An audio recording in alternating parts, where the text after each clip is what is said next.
আমি লাস্ট ভিডিওতে যে ছেলেটার স্টোরি তোমাদের সঙ্গে শেয়ার করেছিলাম, ওই ছেলেটা না গতকাল সুসাইড অ্যাটেন্ড করেছিল। কেন করেছিল সেটা পরে বলছি। তার আগে এটা বলি, আমি তোমাদের সঙ্গে যখন কথা বলি, তোমরা যখন লাভ প্রবলেম নিয়ে আমার সঙ্গে কথা বলতে আসো, আমি তোমাদের কথা শুনে না বুঝে যাই যে আদৌ এই সম্পর্কটা আর ঠিক হবে কিনা। ম্যাক্সিমাম ক্ষেত্রে কিন্তু আমি দেখি সম্পর্ক ঠিক হবার মতো অবস্থাতে দাঁড়িয়ে নেই। তোমাদের মধ্যে অনেকেই কিন্তু ওই মুহূর্তে দাঁড়িয়েও এটা বলতে থাকো যে যে করেই হোক সম্পর্কটাকে আমি ঠিক করতে চাই। কিন্তু আমি তো বুঝতে পারি এই সম্পর্কটা ঠিক হবার নয়।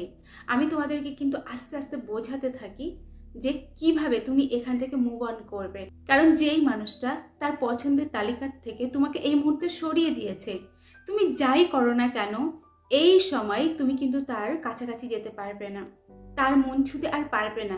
কারণ সম্পর্কের মধ্যে যখন ছিলে তখন যতক্ষণ তার মন পাওনি, এত কিছু করার পরেও তাকে যতক্ষণ আকৃষ্ট করতে পারোনি বা সে হয়নি, তাহলে সম্পর্কটা যখন প্রায় নষ্ট হয়ে গেছে তখন না ওই মুহূর্তে দাঁড়িয়ে তুমি যত তার কাছাকাছি যেতে চাইবে, যত তাকে কনভিন্স করাতে চাইবে, যত তার পায়ে পড়বে একটুখানি ভালোবাসা পাওয়ার জন্য, ততই না তুমি অপমানিত হতে থাকবে এবং তোমার ভিতরটা না খোবলা হয়ে যাবে। কারণ বারংবার যখন আমরা কারোর কাছ থেকে রিজেক্ট হই তখন না নিজেকে খুব ছোট বলে মনে হয়, ওই মুহূর্তে আমরা গুটিয়ে যেতে থাকি।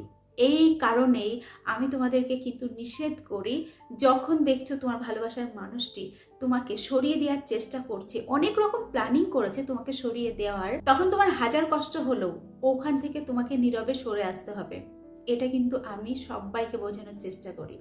এই ছেলেটিও যখন তার স্টোরি আমার সঙ্গে শেয়ার করেছিল, আমি কিন্তু বলেছিলাম সম্পর্কটা ঠিক হবার নয়, কারণ থার্ড পার্সেন্ট কেউ এর মধ্যে ঢুকে রয়েছে, আর এই থার্ড পার্সেন্টকেই ওই মেয়েটি কিন্তু বেশি প্রায়োরিটি দিচ্ছে, তোমাকে নয়। তো যেটা সত্যি সেটা মেনে নিতে হবে, কিচ্ছু করার নেই। তো আমি অনেকটা বোঝানোর পর ও কিন্তু পরবর্তীতে আবার আমার সঙ্গে কথা বলে এটা বলে যে দিদি এখান থেকে আমি সরে যাব। আমি তোমার কথাগুলো ভাবলাম এবং এটা ঠিক করলাম যে সত্যি সত্যি ওর কাছে আমার কোনো ভ্যালু নেই। কিন্তু দিদি ওর সামনেই জন্মদিন, আমি জন্মদিনটা সেলিব্রেট করতে চাই, মানে একটু উইশ করতে চাই। জানি ও আমার সঙ্গে দেখা করতে চাইবে না, কিন্তু আমি একটু রিকোয়েস্ট করব, সামান্য কিছু একটু গিফট আর একটু চকলেট, একটু কেক, এগুলো আমি দিতে চাই। কারণ এতদিন একটা সম্পর্কের মধ্যে ছিলাম, তো এটা হচ্ছে আমাদের লাস্ট বছর, তো আমি শেষবারের মতো ওর সঙ্গে একটু দেখা করতে চাই, এই জন্মদিনটা একটু উইশ করতে চাই। তখন কিন্তু ওকে আমি বলেছিলাম লাভ হবে বলে মনে হয় না, তবে তোমার যদি মন চায় যেতে পারো। ছেলেটি গিয়েছিল, যাওয়ার পর ভীষণভাবে অপমানিত হয়েছে, কোনো কিছুই ওর কাছ থেকে কিন্তু মেয়েটি নেয়নি। এবং ছেলেটি এটাও বলছে ওর দেওয়া সেই আংটি আরও কী সব দিয়েছিল সমস্ত কিছু খুলে ফেলেছে এবং নতুন জিনিস পরেছে যেগুলো ভীষণই এক্সপেন্সিভ। তো ও এটাই গেস করছে যে ওর ওই যে বেস্ট ফ্রেন্ড সেই হয়তো গিফট করেছে। যাই হোক, সেটা না জেনে কথা না বলাই ভালো। তো ওর যেটা ঘটেছে, এই অপমানটা না ও কিছুতেই নিতে পারেনি। ও ওই সময় ওই রাতে আমার সঙ্গে কন্ট্যাক্ট করার চেষ্টা করেছিল, কিন্তু কন্ট্যাক্ট করতে পারিনি কারণ নেটওয়ার্ক প্রবলেম ছিল। যদি একটুখানি আমি কথা বলতে পারতাম তাহলে ওই পরিস্থিতির থেকে আমি বার করে আনতে পারতাম, এটুকু কনফিডেন্স আমার রয়েছে। তো যাই হোক, ওই মুহূর্তে ও ভীষণভাবে ডিপ্রেশনে চলে গিয়েছিল এবং একটা ভুল স্টেপ নিতে যাচ্ছিল। ভাগ্য ভালো বন্ধুদের জন্য ও এই যাত্রায় বেঁচে গেল। এবার তোমরা বুঝতে পারছো তো কেন আমি তোমাদেরকে বলি যেই সম্পর্কটা শেষ হয়ে গেছে সেই সম্পর্কটা তুমি চাইলে আবার নতুন করে জোড়া লাগাতে পারবে না। তুমি যতই কান্নাকাটি করো না কেন, যতই তার হাতে পায়ে জড়িয়ে ধরো না কেন, সে তোমাকে কখনোই অ্যাকসেপ্ট করবে না। বরঞ্চ যতই তুমি এই কাজগুলো করতে থাকবে ততই সে তোমার থেকে আরো বেশি দূরে চলে যাবে, আর তোমার মধ্যে ততটাই বেশি কিন্তু ডিপ্রেশন এসে হাজির হবে। তুমি কিন্তু ওখান থেকে নিজেকে বার করতে পারবে না। তো আমার কাছে সোজা বাংলা হিসাব, যখন দেখছি একটা মানুষ আমাকে ডাইরেক্ট বলে দিচ্ছে তোমাকে আর ভালো লাগছে না, তোমার সঙ্গে আর থাকতে চাই না, তোমার সঙ্গে সম্পর্ক রাখবো না, তুমি আমার জীবন থেকে সরে যাও, তখন ওই মুহূর্তে নিজেকে একটু একটু করে সরিয়ে আনো। দেখো, যতই আমরা তোমাদেরকে হাজারো বোঝাই না কেন, তোমাদের মাথাতে কখনো এই কথাগুলি ঢুকবে না যতক্ষণ না তুমি এই কথাগুলি মেনে নিতে পারছো। তোমরা তো মানতেই পারো না, তোমরা সেই আগের জায়গাতেই পড়ে থাকো। যখন তোমাকে ওই মানুষটি চরমতম অপমান করছে, অবহেলা করছে, বারবার কাঁদাচ্ছে, বারবার ইগনোর করছে, তখন না তুমি সেই একই কথা বলো, ওই সময় তো এতটা ভালোবাসতো, সম্পর্কটা এতটা গাঢ় ছিল, সম্পর্কটা এই ছিল ওই ছিল। একটা সময় ছিল সত্যি সত্যি সম্পর্কটা হয়তো ভালো ছিল, কিন্তু এই মুহূর্তে তোমাকে সে আর ভালোবাসছে না। এখানে না সত্যি তোমার আর কিচ্ছু করার নেই। তোমাদের মধ্যে একজন অন্তত কমেন্ট করে বলো যে আমার ভালোবাসার মানুষটি আমাকে প্রচণ্ড ইগনোর করতো, আমি তার হাতে পায়ে জড়িয়ে ধরে সম্পর্কটা ঠিক করেছি। একজন বলো তো দেখি। আজও পর্যন্ত কারো কি হয়েছে? হ্যাঁ, তখনই সম্ভব যখন মেয়েটি হয়তো কোনো কারণে তোমার ওপর রেগে গেছে এবং পরবর্তীতে তুমি সরি বলেছ এবং সে রিয়েলাইজ করেছে যে না ঠিক আছে, সম্পর্কটা আবার কন্টিনিউ করতে পারি। সম্পর্কটা ভেঙে দেওয়ার মতো তেমন কিছু হয়নি। এটা যদি সে রিয়েলাইজ করে তখন কিন্তু সে তোমাকে ক্ষমা করে দেয় এবং সম্পর্কটা আবার সুন্দর হয়। কিন্তু কেউ একজন অন্য একটা মানুষের সঙ্গে জুড়ে গেছে, তোমাকে বাতিল করে, তোমাকে তার পছন্দের তালিকা থেকে ছেটে ফেলে, তখন তুমি কিভাবে তার মধ্যে ঢুকবে? এই ছোট্ট প্রশ্নের উত্তর তুমি আমাকে দাও। আরও একটা কথা এখানে আমি বলতে বাধ্য হচ্ছি, আমিও এর মধ্যে পড়ি। আমরা না আমাদের মা বাবাকে ততটা ভালোবাসি না। আমরা আমাদের ভালোবাসার মানুষটিকে কতটা আদর করি বলো তো? কিন্তু লাস্ট কবে আমরা আমাদের মা বাবাকে আদর করেছি? যদি সত্যি আমরা মা বাবাকে একটু হলেও প্রতিদিন আদর করি না, তাহলে আমাদের একটা ভুল সিদ্ধান্ত নেওয়ার আগে বুকের মধ্যে কেঁপে উঠবে। একবার হলো ওই মুখটার কথা মনে পড়বে যে আরও একটা আদরের জিনিস আমার লাইফে রয়েছে।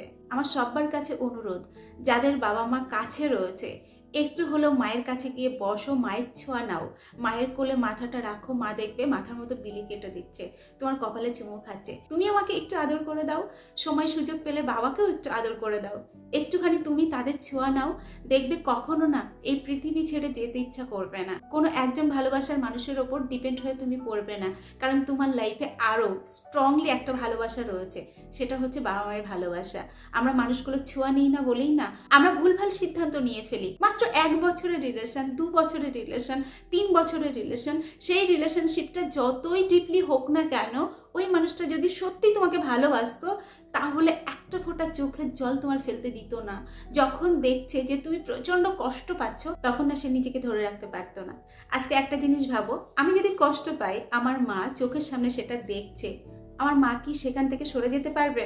এটা কি কখনো বলতে পারবে যে ও কষ্ট পাচ্ছে তাতে আমার কি যায় আসে? বলতে পারবে না। কিন্তু তো নিজেকে ভালোবাসো, বাবা মাকে ভালোবাসো, এরকম ভুলভাল সিদ্ধান্ত কেউ নিও না। তোমাদের কাছে এটা আমার রিকোয়েস্ট রইল। এবং ওই ছেলেটিকে আমি কথা দিয়েছি এই সময়টাতে ওর পাশে আমি থাকার চেষ্টা করব যতটা পারি। আমি কিন্তু থাকি। যখন দেখি একটা মানুষ পুরোপুরি শেষ হয়ে যাচ্ছে, পুরোপুরি নিজেকে একটা ভুল রাস্তায় নিয়ে যাচ্ছে, তখন আমি না আমার বেস্ট দেওয়ার চেষ্টা করি। তো আমি এর পাশে থাকবো, কিন্তু তার সঙ্গে তোমাদেরকেও একটুখানি বুঝতে হবে যে এখান থেকে আমাকে বার হতে হবে, না হলে আমি শেষ হয়ে যাব। এই ছোট্ট একটা কথা তোমাদেরকেও কিন্তু মাথাতে ঢুকাতে হবে, তাই না বলো? এখানে আরও একটা কথা আমি ছোট্ট করে বলি, আজকে যে এই মানুষটি তোমাকে কাঁদাচ্ছে না, ওই মানুষটিকে কাঁদাবে ওপরে যিনি বসে রয়েছেন তিনি। একটা দিন এমন আসবে, আজকে সে তোমাকে যতটা যন্ত্রণা দিচ্ছে, যতটা কাঁদাচ্ছে, যতটা তোমার চোখের জল ফেলছে, তাকেও ততটাই চোখের জল ফেলতে হবে। তার জীবনেও কিন্তু এমন কিছু ঘটবে যার জন্য তাকে তোমার অধিক কাঁদতে হবে। এটা কিন্তু কোনো অভিশাপ নয়, এটা হচ্ছে কর্ম। আমরা যেমন কর্ম আজকে সারাদিন করব, সেটাই আমাদের খাতাতে লিখিত হবে। তো প্রতিটি কর্ম করার আগে 100 বার ভাবা উচিত। আরও একটা সতর্ক আমি এই ভিডিওর মাধ্যমে তাদেরকে করব, তোমাদের মধ্যে অনেকেই রয়েছে যারা কিন্তু একটা মানুষকে হয়তো ভালোবাসো, খুব বেশি ভালোবাসো। তোমার সেই ভালোবাসার মানুষটি জানে যে তুমি তার প্রতি দুর্বল, তাকে অনেকটাই লাইক করো, কিন্তু সেই মানুষটি সমস্ত কিছু জানার পরেও খুব একটা ভালো রেসপন্স দিচ্ছে না, তোমাকে গুরুত্বই দিচ্ছে না, তোমার ইমোশনটা জানার পরেও তোমাকে ইগনোর করছে। প্লিজ এরকম সম্পর্ক থেকে নিজের থেকে সরে এসো। কখনো তার কাছে আরো বেশি করে যাওয়ার চেষ্টা করো না। তোমাদের মধ্যে অনেকেই রয়েছে যারা কিন্তু ভাবো যে আরো একটু ওর সঙ্গে কথা বলি, আরো একটু মিশি, আরো একটু ওর মন রেখে চলার চেষ্টা করি, একটা দিন হয়তো ও আমাকে ভালোবাসবে। এই একটা দিন না কোনো দিনও আসবে না, কারণ যদি সে তোমাকে ভালোবাসতো তাহলে আকারে ইঙ্গিতে বুঝিয়ে দিত তুমি তাকে পাগলের মতো পছন্দ করো। এটা জানার পরেও তোমার থেকে সে কিন্তু মুখ ঘুরিয়ে থাকতে পারতো না, যদি তার মনের মধ্যে কোনো রকম একটুখানি তোমার প্রতি ভালোবাসা উকি দিত তাহলে। দেখো এখানে না আরও একটা প্রবলেম রয়েছে, এরা ধরা দেয় না, এটা ঠিক, কিন্তু এরা সরেও যায় না। কিছু কিছু সময় এমন ভাব দেখায় যে ভালোবাসে, আবার পরবর্তীতে পুরো 180 ডিগ্রি ঘুরে যায়।